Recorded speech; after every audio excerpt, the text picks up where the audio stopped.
Hello बच्चों, एक बार फिर से आप सभी का बहुत बहुत स्वागत है ध्रुव स्कूल में।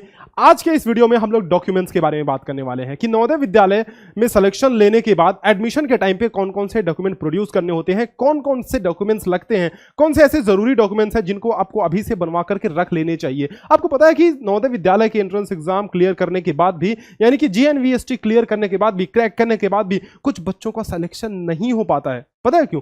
क्योंकि वो कहीं ना कहीं डॉक्यूमेंट से छूट जाते हैं, कहीं ना कहीं कोई गड़बड़ी होती है ना, और उसके साथ साथ ही कोई मेडिकल रीजंस भी होते हैं। तो इन सारे रीजंस का अपन डिस्कशन करने वाले हैं इस पूरी वीडियो में। फुल डिस्कशन करेंगे, पूरी डिटेल में बताऊंगा कि कौन कौन से डॉक्यूमेंट्स लगेंगे, डॉक्यूमेंट्स के बारे में सारी डिटेल्स बताऊंगा। ठीक है, स्टार्ट करते हैं वीडियो को। देखो, ये वीडियो बहुत जरूरी है क्योंकि आपको अगर डॉक्यूमेंट्स के बारे में पता नहीं होगा तो आगे आपको परेशानी हो सकती है, इसलिए डॉक्यूमेंट्स के बारे में अभी से पता होना चाहिए। एग्जाम तो आपको क्लियर करना ही करना है। ठीक है, मैं अपने पुराने बच्चों को खैर पता है, नए बच्चों को बताना चाहता हूं कि ये ऐप जो है प्ले स्टोर पे अवेलेबल है, हमारा ध्रुव स्कूल का ऐप। आप इसको डाउनलोड कर सकते हो। यहाँ पे जम करके नवोदय विद्यालय की और सैनिक स्कूल की तैयारी होती है तो इस तरह का कुछ इंटरफेस दिखेगा और कोर्सेस यहाँ पे लिस्ट किए गए हैं, तो आप इनमें से एक आध कोर्स चेकआउट कर सकते हो जो भी आपको पसंद आए। ये देखो, नवोदय विद्यालय का और सैनिक स्कूल का कंप्लीट कोर्स यहाँ पे अवेलेबल है। 50 मॉडल पेपर्स की सीरीज है, इसके साथ साथ आपको मॉक टेस्ट की भी सीरीज मिल जाएगी आप पे। तो ठीक है, इसको आप ज्यादा बातें नहीं करते हैं, इसको आप चेकआउट कर सकते हो। बात करते हैं डॉक्यूमेंट्स की कि सबसे पहले बात करते हैं कि रिजल्ट के पहले, मतलब जब रिजल्ट निकलता है उसके पहले कौन कौन से जरूरी डॉक्यूमेंट्स हैं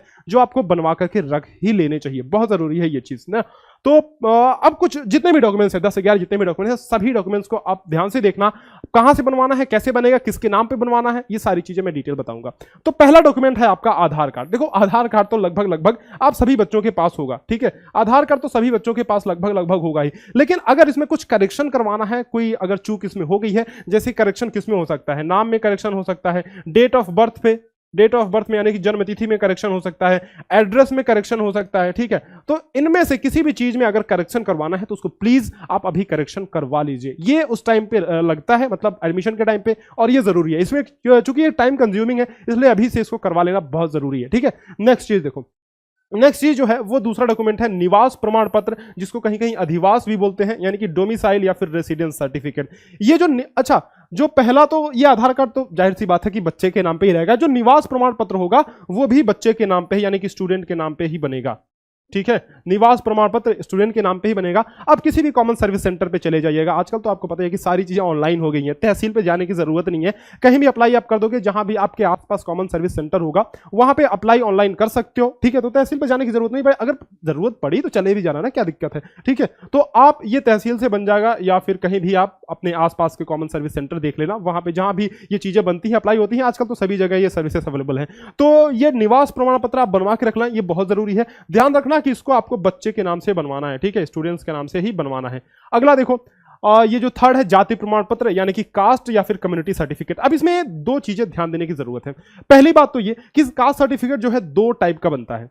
मतलब एक जो है वो स्टेट आपका इशू करता है, स्टेट, और दूसरा जो सेंट्रल गवर्नमेंट है ना, अपनी सेंट्रल गवर्नमेंट वो इशू करती है, सेंट्रल गवर्नमेंट अपनी इशू करती है। तो अब ये कास्ट सर्टिफिकेट, पहली बात तो मैंने ये बताया कि दो तरह का ये बनता है। दूसरी बात ये है कि जनरल वालों की इसकी रिक्वायरमेंट नहीं है। क्यों नहीं है? क्योंकि वो लोग ना किसी रिजर्वेशन का फायदा नहीं ले रहे हैं। तो SC ST OBC रिजर्वेशन का फायदा ले रहे हैं, तो उनको ये प्रोड्यूस करना पड़ता है कि भाई हम इस कोटा से फॉर्म भर रहे हैं, है ना, इस रिजर्वेशन का फायदा हम उठा रहे हैं। लेकिन ये जनरल वालों को जरूरत नहीं पड़ती है। तो पहली चीज तो मैंने ये बताई। दूसरी चीज ये है कि भाई साहब जनरल वालों को इसको बनवाने की जरूरत नहीं है। ठीक है, अब ये लिस्ट जो मैंने बताई ना, अभी देखो कि कुछ जातियां जो हैं, जैसे OBC वाली लिस्ट सेंट्रल गवर्नमेंट की एक लिस्ट है, दूसरी लिस्ट सपोज करो वो स्टेट गवर्नमेंट की है। तो कुछ जातियां इसमें लिस्टेड है, कुछ जातियां इसमें नहीं है। मतलब जो स्टेट गवर्नमेंट में कुछ जातियां हैं वो सेंट्रल गवर्नमेंट में नहीं है, है ना। तो इसीलिए आपको ध्यान रखना है कि सेंट्रल गवर्नमेंट वाला ही अप्लाई करना है, सेंट्रल गवर्नमेंट वाला ही ये जो सर्टिफिकेट है वो अप्लाई करना है। कहीं कहीं ये मान्य नहीं होता है, कहीं कहीं हो जाता है, हो जाए तो अच्छी बात है, लेकिन सेंट्रल गवर्नमेंट वाला अगर आप बनवा लोगे तो इट्स बेटर। इसको कोई भी नकार नहीं सकता, इसको एक्सेप्ट करना ही होगा उन्हें। ठीक है, तो सेंट्रल गवर्नमेंट वाला आप बनवा लेना, बाकी जनरल को कोई आवश्यकता नहीं है। किसके नाम से बनेगा ये भी सेम प्रोसेस है भाई। कहीं भी आप CSC पे चले जाना, यानी कि कॉमन सर्विस सेंटर पे, CSC पे आप चले जाकर बनवा सकते हो या फिर तहसील से जाकर के बनवा सकते हो। ठीक है, अब एक चीज देखो कि ये तो आप वहां से बनवा ही सकते हो, बाकी किसके नाम से बनेगा? ये भी भाई स्टूडेंट के नाम से ही बनेगा, ये भी बच्चे के नाम से ही बनवाना है आपको। ठीक है, कास्ट सर्टिफिकेट भी बच्चे के नाम से ही बनेगा। नेक्स्ट आता है अपना इनकम सर्टिफिकेट, यानी कि आय प्रमाण पत्र। अब ये भी वही सेम प्रोसेस तो सेम है सबका, आपको CSC से जाकर बनवा लोगे, तहसील से जाकर बनवा सकते हो। लेकिन आय प्रमाण पत्र की रिक्वायरमेंट वास्तव में होती क्या है ये हमें जानना होगा। देखो होता है क्या है ना कि 9 से लेकर के 12 तक नवोदय में कुछ बच्चों का फीस लगता है। अब जरा फीस किन की लगती है देख लो, ये तो कुछ बहुत छोटा छोटा दिख रहा है क्या, मैं बता दे रहा हूं आपको। देखो समझो कि 6 टू 8th क्लास में अगर आप हो तो आपकी फीस नहीं लगेगी, क्लियर है बात। 9 से 12 तक की फीस लगती है, उसमें भी अगर आप लड़की हो, अगर आप लड़की हो ना, गर्ल हो, तो आपकी फीस नहीं लगेगी। मतलब लड़कियों की 6 से 12 तक कोई भी फीस नहीं लगती है, चाहे वो किसी भी कैटेगरी से हो। बचे कौन कौन? बचे वो लड़के बचे जो 9 से 12 तक पढ़ रहे हैं, उसमें भी अगर आप एससी हो, एसटी हो, तो आपकी फीस नहीं लगेगी। देखो अब कितना फिल्टर होते जा रहा है, समझो। एससी एसटी बचे कौन? ओबीसी और जनरल बचे। ओबीसी जनरल के लड़के, वो भी जो 9 से 12 में पढ़ रहे हो, ठीक है, इतने बचे। अब उसमें भी जो बीपीएल कैटेगरी में आते हैं, यानी कि जो गरीबी रेखा से नीचे जीवन यापन कर रहे हैं, यानी कि जो बहुत ही गरीब बच्चे हैं, उनकी फीस नहीं लगेगी। तो इसके लिए सर्टिफिकेट जरूरी है, मैं बताऊंगा अभी, लेकिन पहले जान लो कि तो बाकी बचे बीपीएल की फीस नहीं लगेगी, बाकी बचे अबव पॉवर्टी लाइन वाले, है ना। तो अब उनकी देखो ध्यान से सुनना, सिर्फ ओबीसी और जनरल की फीस लगेगी जो लड़के हैं 9 से 12 तक पढ़ रहे हैं और जो अबव पॉवर्टी लाइन है, ठीक है। तो बहुत कम बच्चों की फीस लगती है। आप मान के चलो ना कि अगर 80 स्टूडेंट्स है एक क्लास में, तो वही ज्यादा से ज्यादा 5, 6, 7 लोगों की बस फीस लगती है, ऐसा मान के चलो, ठीक है। तो आपकी अगर फीस लग रही है तो आपको 2 कैटेगरी में बांटा जाएगा। पहला यह कि क्या आप गवर्नमेंट इंप्लॉय हैं, मतलब गार्जियन की बात कर रहा हूं, पेरेंट्स की बात कर रहा हूं, तो पेरेंट्स अगर गवर्नमेंट इंप्लॉय हैं तो उनका 1500 रुपए प्रति महीना लगेगा, या फिर जो चिल्ड्रन एजुकेशन अलाउंस मिलता है जो इसमें से कम होगा वो लगेगा, या अगर गवर्नमेंट इंप्लॉय नहीं है तो उनका 600 रुपया महीना लगेगा। मतलब 9 से 12 तक की मैं बात कर रहा हूं। ऐसे बच्चे जो जनरल और ओबीसी में आते हैं और जो पॉवर्टी लाइन में, मतलब बिलो पॉवर्टी लाइन नहीं आते हैं, उनकी सिर्फ फीस लगेगी, लड़कियों की कोई फीस नहीं लगती है। तो इसके लिए आपको सर्टिफिकेट बनवाना पड़ता है। अगर आपको यह बताना है कि भाई साहब हम गरीब हैं, तो आपको सर्टिफिकेट बनवाना पड़ता है, इनकम सर्टिफिकेट या फिर बीपीएल आप बनवा लो, तो ये चीज काम चल जाएगा, मतलब काम कर जाएगा, ठीक है। तो ये गरीबी रेखा प्रमाण पत्र एक बनवा लेना, या तो इनकम सर्टिफिकेट, कोई सा भी काम चल जाएगा इसमें से। तो तीसरा सर्टिफिकेट ये रहा, ये बहुत जरूरी है। चूंकि देखो ये रिजल्ट से पहले मैं इसलिए बोल रहा हूं कि टाइम कंज्यूमिंग है, इसमें टाइम लगता है चीजें बनवाने में। तो रिजल्ट से इस बार तो वैसे भी एग्जाम बहुत लेट से हो रहा है, तो रिजल्ट भी बहुत लेट से आएगा, तो जल्दी आप कर लो चीजें तो बेहतर है ना। नेक्स्ट पे चलते हैं। नेक्स्ट क्या चीज है अपना? नेक्स्ट है मार्कशीट। अब देखो एडमिशन के टाइम पे 3rd, 4th एंड 5th की मार्कशीट लगती है, ठीक है। तो अभी तो मेरे ख्याल से आपके पास 5th का भी मार्कशीट आ गया होगा, लेकिन अगर नहीं आया है अभी तक तो 3rd, 4th का मार्कशीट तो आपने रखा होगा ना। 3rd, 4th का मार्कशीट, उसमें कोई करेक्शन वगैरह अगर होगा तो प्लीज अगर संभव हो तो करवा लेना स्कूल पे जाकर के, नहीं तो ठीक है इसको रखे रहना मार्कशीट ना, तीसरी और चौथी का।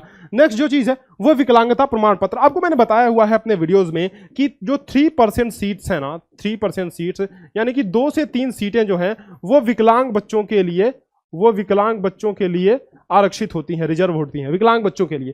तो उनके पास ये पीएच सर्टिफिकेट यानी फिजिकली हैंडीकैप्ड का सर्टिफिकेट होना जरूरी है।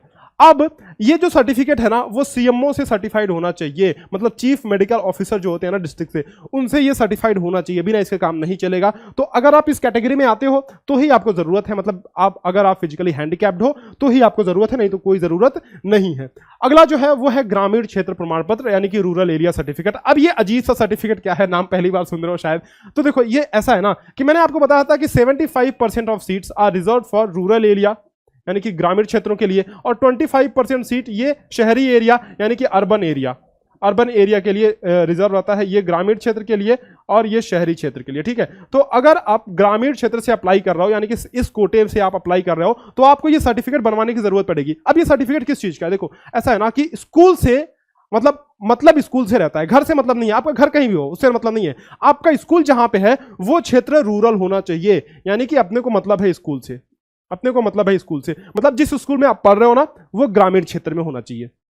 क्लियर बात? आप कहां पे निवास करते हो इससे मतलब नहीं है, स्कूल से मतलब है कि जहां पे आप पढ़ रहे हो वो स्कूल जो है ग्रामीण क्षेत्र में होना चाहिए, अगर आप इस कोटा से अप्लाई करते हो। बाकी शहरी से अप्लाई करते हो तो इस सर्टिफिकेट की जरूरत नहीं है। अगर आप ग्रामीण क्षेत्र से अप्लाई करते हो तभी सर्टिफिकेट जरूरत है। बनेगा कैसे? आप सबसे पहले स्कूल पे जाकर के पूछिए कि क्या आपके पास ये सर्टिफिकेट है, क्योंकि जाहिर सी बात है कि वो ग्रामीण क्षेत्र में है तो उनके पास ये सर्टिफिकेट होगा। अगर नहीं होगा तो आप स्कूल के प्रिंसिपल की सहायता से इस चीज को बनवा सकते हो। जो ब्लॉक लेवल एजुकेशन ऑफिसर होते हैं ना, ब्लॉक एजुकेशन ऑफिसर, या उनके पास यानी खंड शिक्षा अधिकारी जो होते हैं उनके पास जाकर के ये सर्टिफिकेट बन सकता है। तो ये सर्टिफिकेट शायद ऑनलाइन ना बने, आपको ऑफलाइन बनवाना पड़े, लेकिन ये जरूरी है बनवा करके रख लेना, और हो सकता है कि स्कूल वाले ही प्रोवाइड करा दें, तो देख लेना ये अपने स्तर पे, ठीक है।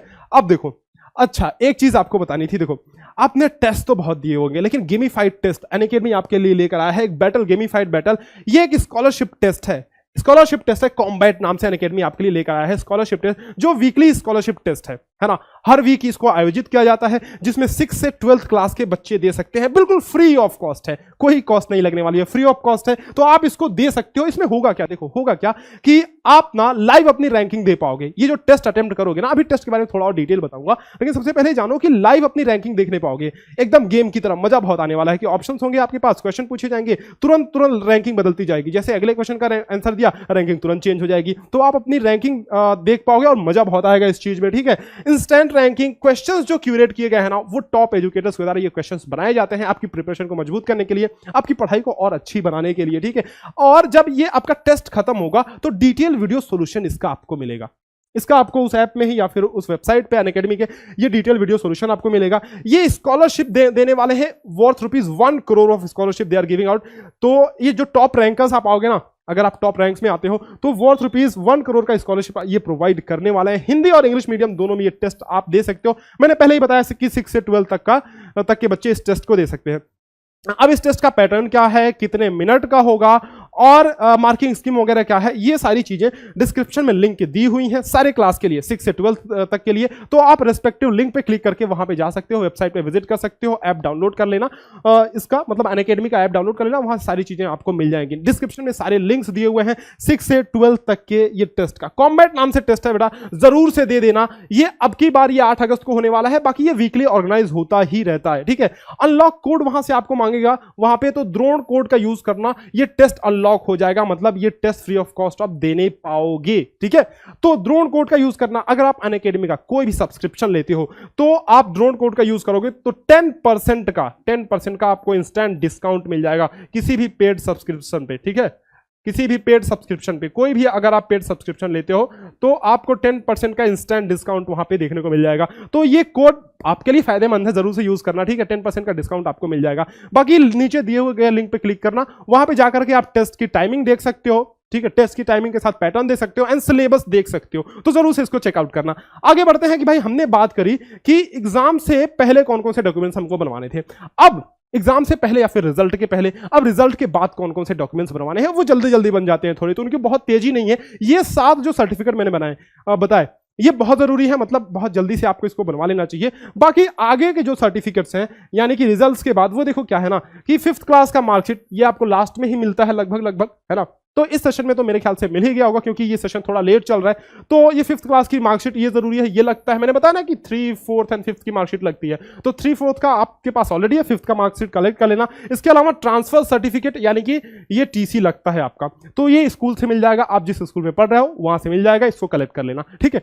अब दूसरी कुछ छोटी मोटी चीजें और हैं। देखो मेडिकल सर्टिफिकेट ये कहां बनता है, देखो जब आप सेलेक्ट होके जाते हो ना, मतलब जब आपका सिलेक्शन हो जाता है, रिजल्ट निकल आता है, तो इसके आप मान के चलो कि 7 से 10 दिन के बीच, जल्दी भी हो सकता है, मतलब 1 हफ्ते के आसपास का टाइम लगता है। आपके घर एक लेटर आता है, उस लेटर में सारी चीजें पॉइंट वाइज लिखी हुई होती है कि कब आपको स्कूल पर रिपोर्ट करना है, यानी कि नवोदय विद्यालय पे कब रिपोर्ट करना है, क्या क्या डॉक्यूमेंट्स लेकर के जाने हैं, एफिडेविट वगैरह, उसमें बहुत सारी चीजें लिखी हुई होती है, प्रोसीजर। एक बार इस बार का नया वाला, मतलब जो नया वाला इंस्ट्रक्शन रिसीव होता है मुझे, तो मैं आपको वीडियो के माध्यम से बता दूंगा, लेकिन आप एक जनरल प्रोसीजर ऐसे समझो कि आपको 7 से 10 दिन में मिल जाएगा ये लेटर। उसके बाद से वहां पे सारी चीजें मेंशन होगी कि कैसे कैसे रिपोर्ट करना है, क्या क्या डॉक्यूमेंट्स लेकर के जाने हैं। तो मेडिकल सर्टिफिकेट जो बनता है ना, इसमें कोई टेंशन लेने की जरूरत नहीं है, इसमें कोई टेंशन लेने की जरूरत नहीं है, क्योंकि ये मेडिकल सर्टिफिकेट आपका जब आप जाओगे स्कूल पे रिपोर्टिंग करोगे तो वहीं पे डॉक्टर्स बैठे रहते हैं, वहीं पे मेडिकल आपका हो जाता है, वहीं पे ये सर्टिफिकेट बन जाता है। तो इसको अलग से बनवाने की जरूरत नहीं है। अलग से बनवाने की जरूरत कहां पे पड़ती है, देखो कुछ बच्चे जैसे ओवर एज हो गए, या फिर विकलांगता प्रमाण पत्र में, है ना, PH सर्टिफिकेट में कुछ गड़बड़ी है, तो ऐसे केसेस में किसी को बहुत कुछ अजीब सी बीमारी है ना, तो ऐसे केसेस में क्या होता है कि वहां पे ये रेफर करते हैं CMO के पास। मतलब जो स्कूल में डॉक्टर्स बैठे होते हैं ना, डॉक्टर जो स्कूल में बैठे होते हैं, वो आपको रेफर कर देंगे, भाई साहब आप जाओ CMO के पास, वहां से सर्टिफाई करवा के ले आओ। तो उन केसेस में थोड़ी सी दिक्कत आती है, मतलब ठीक है, हो जाता है ये भी, अगर आप जेन्युइन है तो ये हो जाता है ना। तो CMO के पास बस आपको जाना होगा, सभी बच्चों को नहीं, जिन बच्चों को वो रेफर करेंगे, मतलब आप मान के चलो कि 80 में से वही 5, 6, 7 बच्चे को ऐसा के साथ ऐसा होता है। तो ये मतलब इसके लिए प्रिपेयर होना आपके लिए बहुत जरूरी है अभी से। एफिडेविट एक लगता है, मतलब शपथ पत्र क्या है कि बहुत सारे टर्म्स एंड कंडीशंस होती हैं कि कौन आपको स्कूल से पिकअप कर सकता है, कौन आपको स्कूल में ले जा करके छोड़ सकता है, क्योंकि सिक्योरिटी बहुत होती है वहां पे ना। अब ऐसा नहीं है कि कोई भी जाकर के आपको स्कूल से छुट्टी दिलवा ले। तो वहां पे क्या होता है कि पहली बात तो आपका फोटो वगैरह तो कॉमन सी बात है, ये तो हर जगह लगता होता ही है ना। तो फोटो तो आपका लगेगा, यानी कि बच्चे का, स्टूडेंट का फोटो लगेगा, ठीक है, प्लस पेरेंट का फोटो लगेगा, प्लस लोकल कोई गार्जियन है अगर तो उसका फोटो लगेगा, लोकल गार्जियन का फोटो लगेगा। मतलब अगर पेरेंट्स अवेलेबल नहीं है तो उनकी जगह पे ये लोकल गार्जियन जाकर के बच्चे को रिसीव कर सकता है जब भी कोई छुट्टी होती है या फिर कोई तबीयत वगैरह अगर खराब होती है, ज़्यादा इनकेस सीरियस होता है। वैसे वहाँ पे मेडिकल की फैसिलिटी होती है, लेकिन इनकेस ज़्यादा तबीयत खराब हो गया तो ये लोग जाकर के रिसीव कर सकते हैं। तो इसलिए ये फोटो ज़रूरी है। फोटो तो ठीक है, कॉमन सी बात है, बताने की क्या जरूरत है इसमें ऐसा। तो एफिडेविट देखो, शपथ पत्र वो लोग खुद ही बता देंगे कि स्टैम्प पेपर में क्या क्या लिखवानी है चीजें, तो वो उस टाइम पे हो जाएगा। इसमें कोई बड़ी बात नहीं है, इसलिए मैंने बोला ना कि एग्जाम से पहले जो बनवाना है उसको बनवा लो, मतलब रिजल्ट से पहले। बाकी रिजल्ट के बाद वाली ये 3-4 डॉक्यूमेंट्स हैं, इनको आप बड़ी ही आसानी से बनवा सकते हो। तो उम्मीद करता हूँ आपके सारे डाउट्स क्लियर हुए होंगे और सारी चीजें मतलब बेहद सही लगी होंगी। जो डॉक्यूमेंट्स मैंने बताए उसमें कोई भी डाउट नहीं रह गया होगा। अभी प्लीज इस कोर्स को चेकआउट कर लेना। ये जो ड्रोन स्कूल ऐप पे जो है हम नवोदय विद्यालय की और सैनिक स्कूल की प्रिपरेशन करवाते हैं, तो आप एक बार ऐप डाउनलोड कीजिए, एक बार देखिए कि कंटेंट क्या क्या है इस चीज में। डिस्क्रिप्शन वगैरह सब कुछ ऐप में दिया हुआ है कि क्या क्या कंटेंट है, कंटेंट का स्ट्रक्चर जो है आप देख सकते हो, ठीक है। उम्मीद करता हूं कि सारी चीजें पसंद आई होंगी, इन्फॉर्मेशन पसंद आया होगा। कोई भी डाउट अगर आपके माइंड में रह गया है तो प्लीज कमेंट सेक्शन में राइट आप लिखिए जरूर, बहुत जरूरी है ये चीज, ताकि मैं आपके डाउट्स ले सकूं आगे के वीडियोस के लिए, ठीक है। कमेंट सेक्शन में लिखिए अगर कोई डाउट रह गया हो, ठीक है। वीडियो को लाइक करिए, अपने सारे दोस्तों का शेयर कीजिए, ताकि हम और भी अच्छे से अच्छे वीडियो, इसी प्रकार के वीडियो, इन्फॉर्मेशनल वीडियो, साथ ही साथ प्रिपरेशनल वीडियो और इसके साथ इंपॉर्टेंट क्वेश्चन वगैरह की बहुत सारी कई सारी वीडियोस हम लेकर आ सकें आपके लिए, ठीक है। चलो फिर आपसे मिलते हैं नेक्स्ट इसी तरह के धमाकेदार वीडियोस में, तब तक के लिए अलविदा, धन्यवाद।